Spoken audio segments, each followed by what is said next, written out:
Good morning all of you. I hope your winter vacations are going good. So today in class 4 we are going to be starting our lesson number 16 Shakuntala part 2. So we are going to be reading that chapter today. So part 1 you have already studied. Question answers are over in PA2. So in annual we are starting with Shakuntala part 2. So in part 1 you already have seen that when Kanva Rishi was there, he found a girl named Shakuntala because she was taken care of by Shakun birds. So Kanva Rishi named the girl Shakuntala. Okay. So when Kanva Rishi went to pilgrimage, so Shakuntala married Dushyant.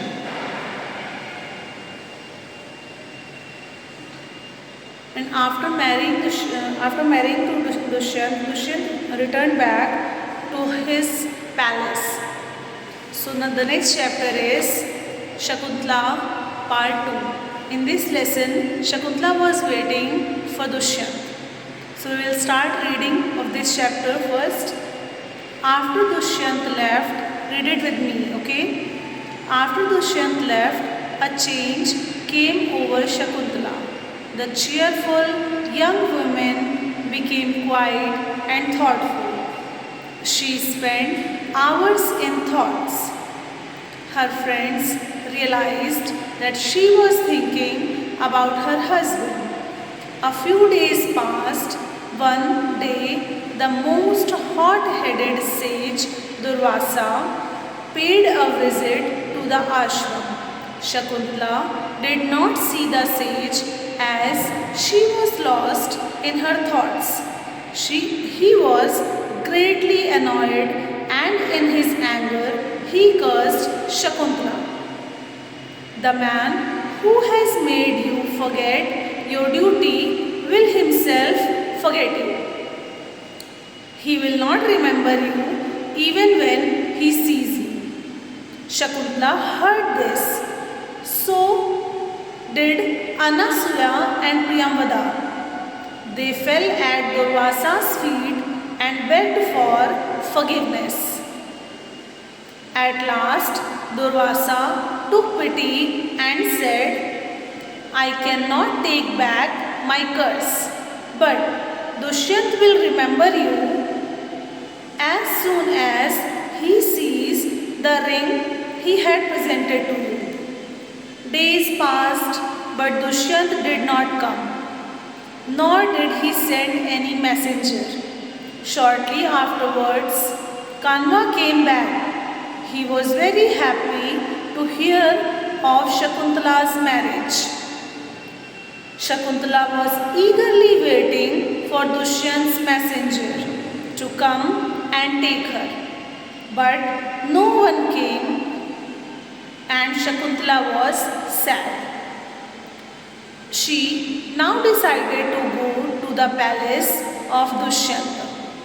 It was a very long journey. Shakuntala and her servants had to come across several rivers and mountains. On the way, they decided to bath in a river. Unfortunately, while bathing, Shakuntala lost the ring which the king had given her. The ring was the only proof of their marriage. So she and her servants searched for the ring everywhere, but they could not find it. Besides, Durvasa Muni had told her that the king would remember her only if he saw the ring. She feared that the king would forget her due to Muni Durvasa's curse. So she presented herself before the king with a heavy heart. She said to the king, I am Shakuntala, your dear wife, whom you married in the hut of Kanva Muni. Dushyant was puzzled. He could not remember he married any girl in the ashram. Shakuntala tried to remind him of their meeting and their marriage. How could you forget everything? Shakuntala asked with tears in her eyes. Finally, she left the palace. After a few days, the soldiers caught a fisherman who was trying to sell the ring which had Dushyant's name. The fisherman had got the ring when he caught a fish and he had caught from the river. The soldiers presented the fisherman and the ring to the king. On seeing the ring, Dushyant remembered everything. His mind was filled with guilt. He wanted to see Shakuntala at once. Messengers were sent everywhere, but nobody could trace Shakuntala. Dushyant spent his days in great sorrow. One day, the king was wandering in the mountains. He came across a handsome and a brave boy who was playing with a lion cub. The king asked his name. The boy replied, "My name is Sarvadaman. I am the son of King Dushyanta." Dushyant came to know that he was his own son and picked him up.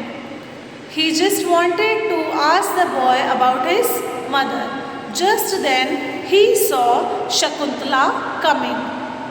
Dushyant told her how he had got the ring and how he remembered everything. Shakuntala forgave the king because she also knew that it was not his fault. Dushyant asked Shakuntala and Sardaman to return to the palace. Just then they heard a voice from heaven. It spoke to Dushyanta, "Take your faithful wife and son with you.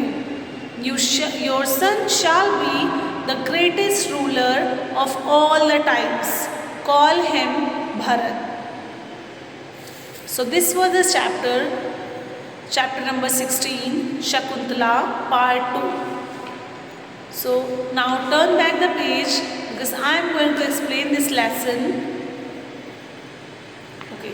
So lesson number 16, Shakuntala, part 2. Here explanation is about to start. After Dushyant left, a change came over Shakuntala. So when Dushyant left after marrying Shakuntala, she became very quiet and very thoughtful, and always she used to think about him, her husband. She spent hours in thoughts. Her friend realized that she was thinking about her husband because she always used to be very cheerful and very naughty, and after marriage she became very quiet and very thoughtful. So her friends also thought that she is thinking about her husband. After a few days passed, one day the most hated sage Durvasa paid a visit to the ashram.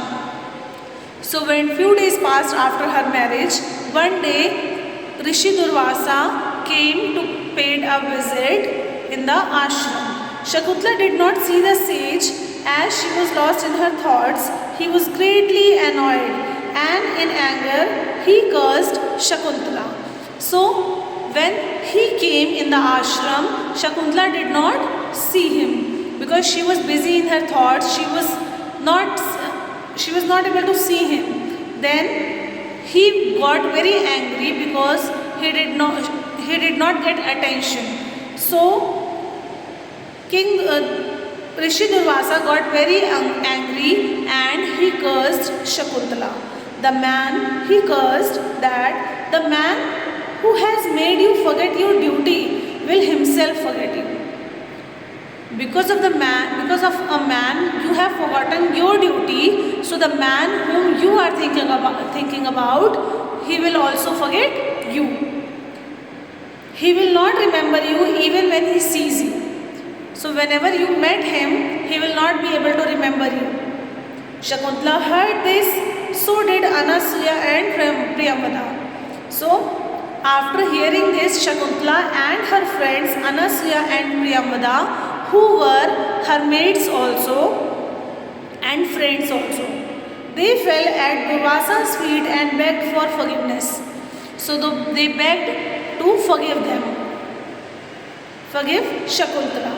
At last, Durvasa took pity and said, Durvasa was also not happy to give that curse. At last he realized that he has done a mistake. He took pity and said, I cannot take back my curse. I cannot take my curse back, but Dushyant will remember you.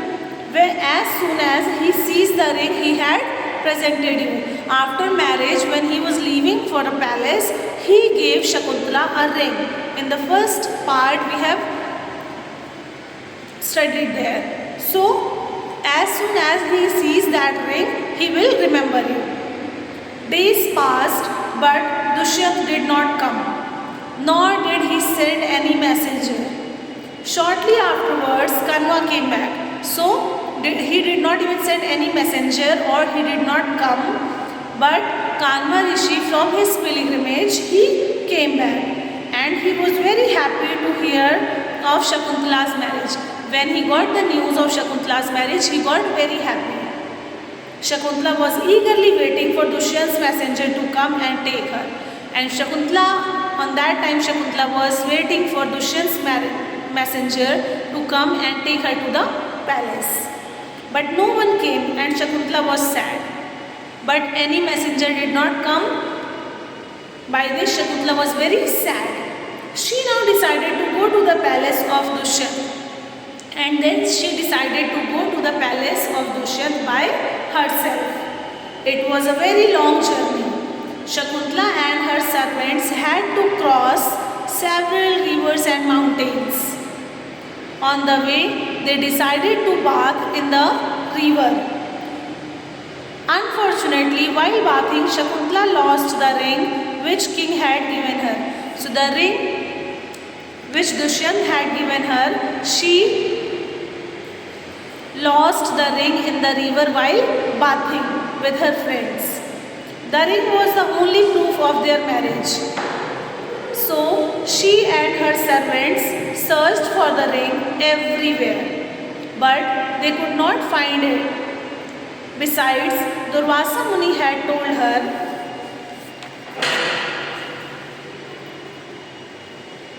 that the king would remember her only if he saw the ring. She feared that the king would forget her due to Muni Durvasa's curse.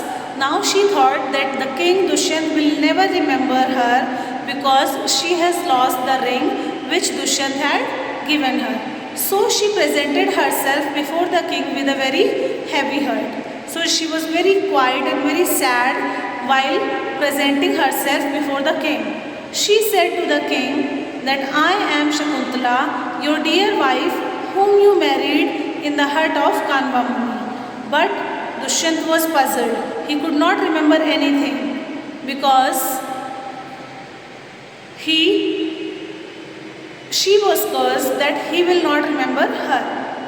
Shakuntala tried to remind him of their meeting and their marriage, but he could not remember anything. So she asked in anger that how can you forget everything?